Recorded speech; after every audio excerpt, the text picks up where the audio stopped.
What is doing? This is going to be a good one.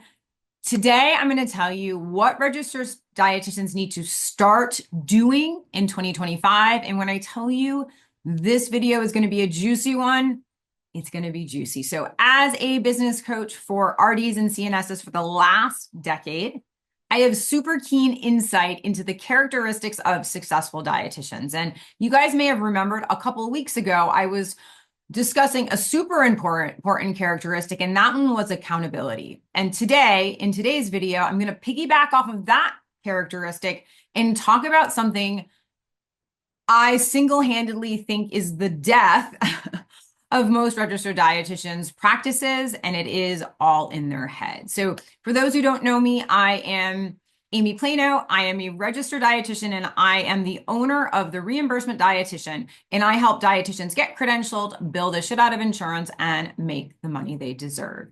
And today, I'm going to walk you through my framework for handling adverse situations, not just in your practice, but among our colleagues as well. And I'm going to provide you guys with my 3-step framework on how I get over shit, let it go, and move on and take action in my business. So let's get to it. So registered dietitians historically are control freaks.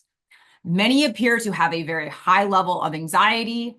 And as registered dietitians, we take shit super personally. And if you've ever been in any type of conversation that's conversational, dietitians have a hard time letting things go.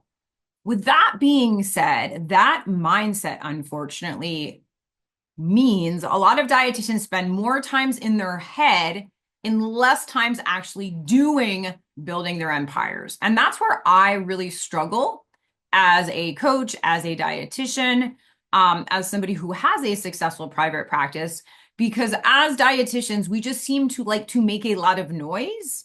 And in making a lot of noise, we expend a lot of energy. And a lot of the times it kind of like sucks like the energy out of our practices. So I want to give you an example of this mentality that I see.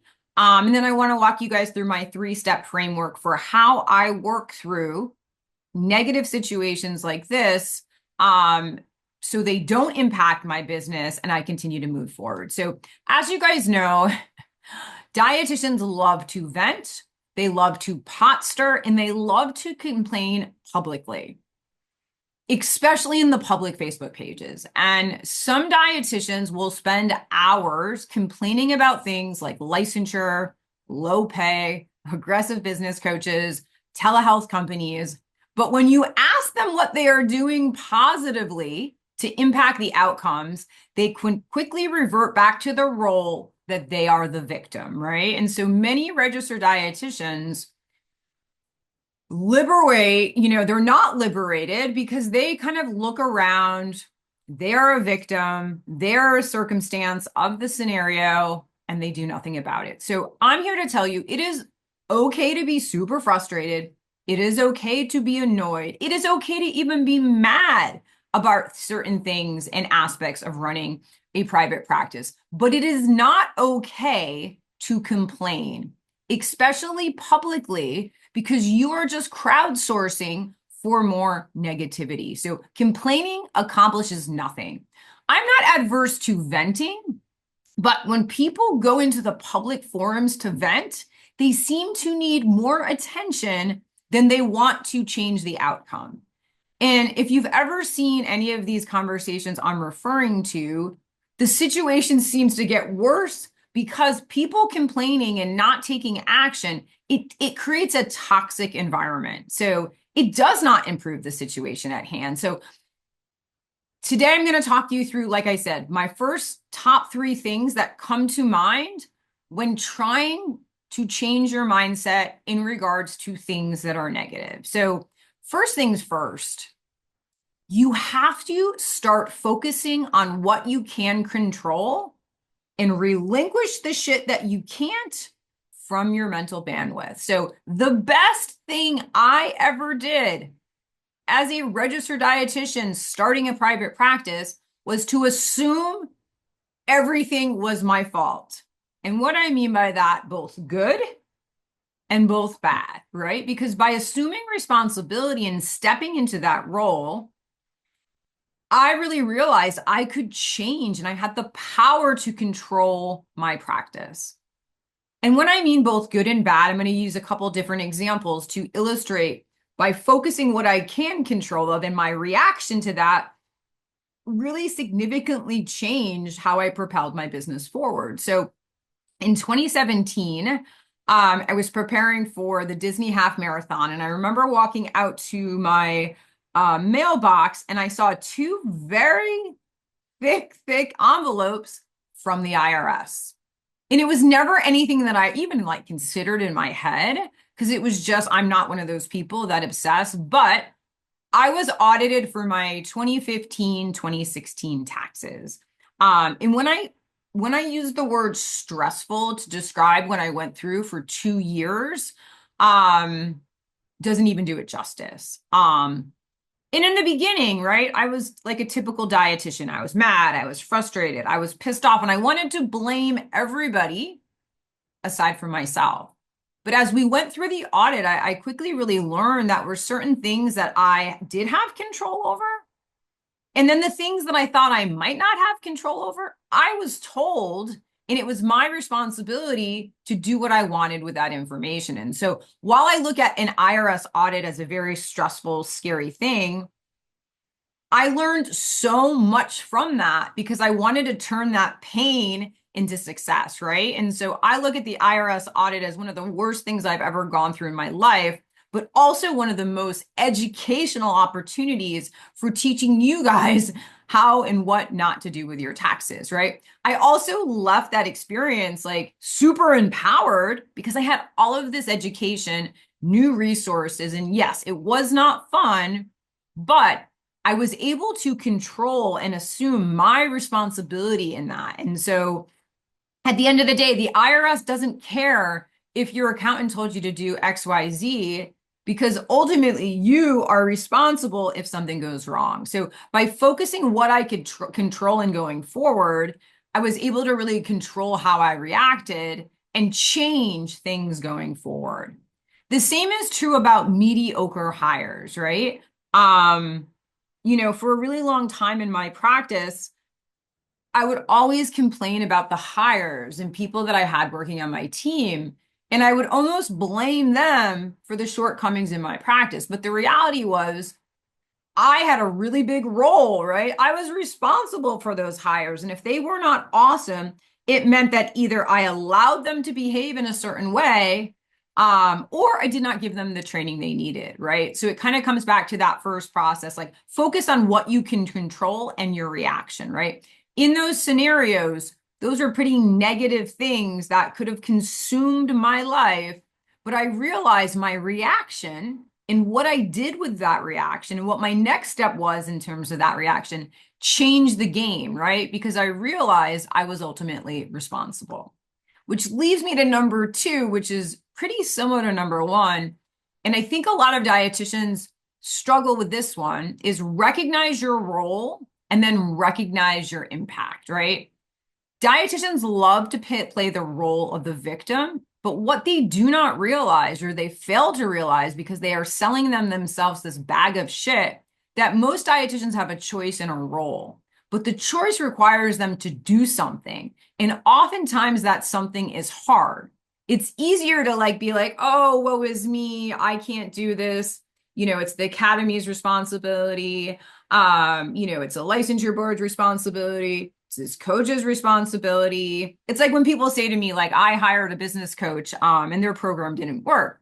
Well, I bet you, well, their program may not be as awesome as mine. You probably didn't work the program, right? The same way when our patients say to us, like, we did X, Y, and Z and it didn't work. Well, you probably didn't work it the way that it was supposed to be. So your role and your impact is pivotal, right? So most of the time we look at the short-term pain associated with doing something. So everybody loves to complain about licensure. The short-term pain part about it is like joining your local affiliate, attending licensure office hours.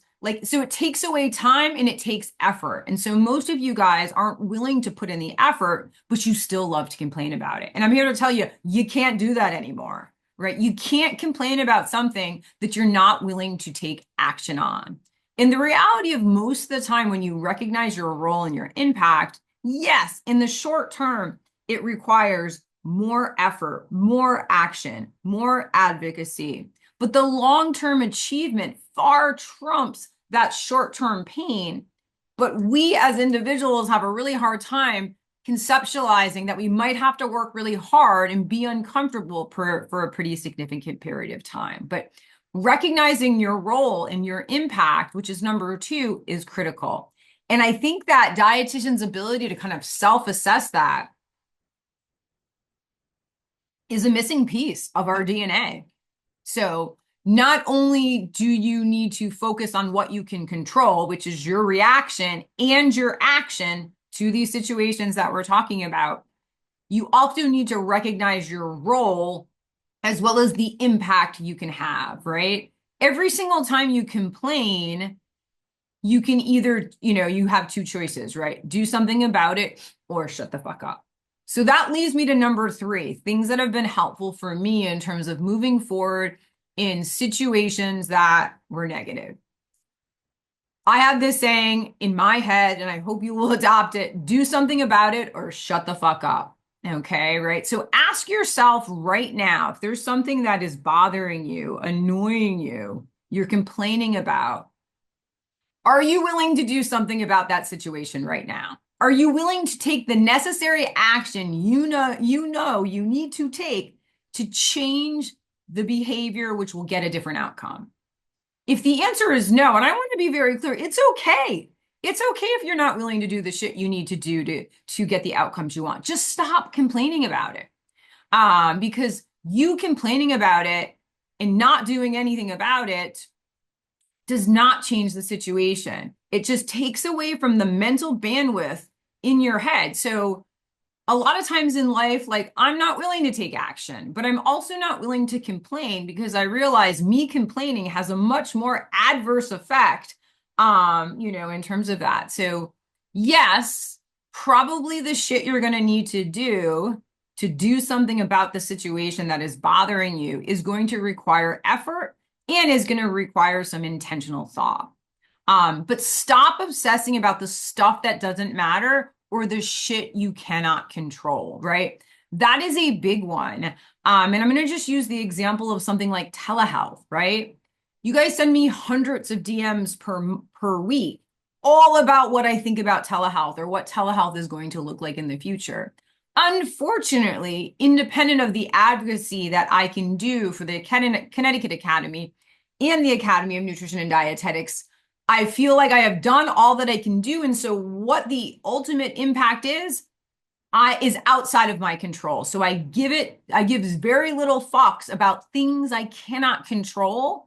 And that is one of them, right? My practice is 60% telehealth, 40% in person. And I don't worry personally because I was in person before the pandemic happened. But I give very little fucks, as should you, about things you cannot control. Once again, these are things, that's another example. People will go into the public Facebook pages. What do you think? Nobody has a fucking crystal ball. So stop giving shit you cannot change your attention, right? So super, super important. So I hope, if anything today, the 3 things that you do are focus on what you can control, which is your behavior and your reactions.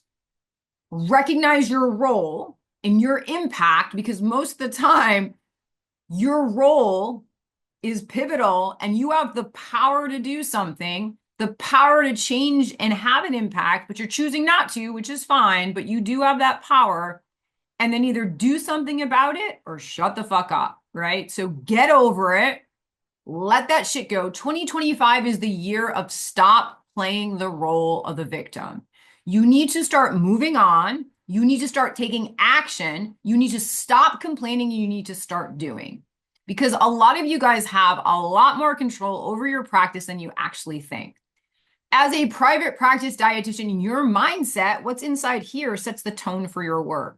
In a positive, action-focused attitude not only helps you inspire your clients, but your peers while fostering the business that you want and the growth and empire you seek. So you have to start focusing on solutions instead of complaints and excuses, because this will allow you to build your confidence and it will also allow you to build an empire, right? It's like if you look at the biggest, baddest practices out there and you look at who is at the helm, there's a good chance that that person gives very little fucks about the things they can't control, right? So why should you, right? And if you aspire to that level of greatness, which I hope you do, in 2025, you need to leave that victim mindset in the dust, right?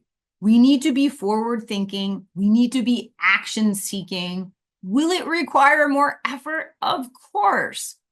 But the long-term satisfaction and achievement will far outweigh that short-term pain. Okay, so as registered dietitians, we need to stop complaining and we need to start doing.